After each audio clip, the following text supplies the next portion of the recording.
Bottom হ্যাম করার সময় আমরা অনেক সময় পাকারিংয়ের সম্মুখীন হই। আর এই পাকারিং রিমুভ করার জন্য আমরা এই ধরনের কাঁচা সেলাই ব্যবহার করি।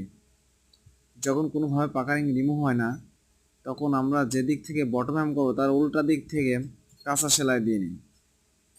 এরপর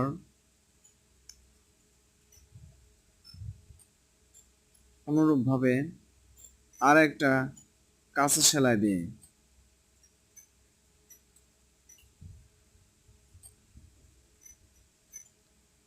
দেখেন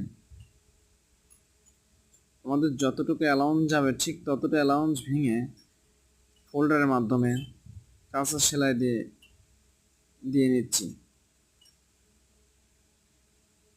যেন বটম হ্যাম সম্পূর্ণ করার সময় কোনো রকম পাকারিংয়ের সম্মুখীন আমাদের না হতে হয়। এই যে আমাদের এই নিচের অংশটুকু পাকারিংয়ে আসে, এজন্য আগে আমরা উল্টা পাশ থেকে একটা কাঁচা সেলাই দিয়ে নিছি।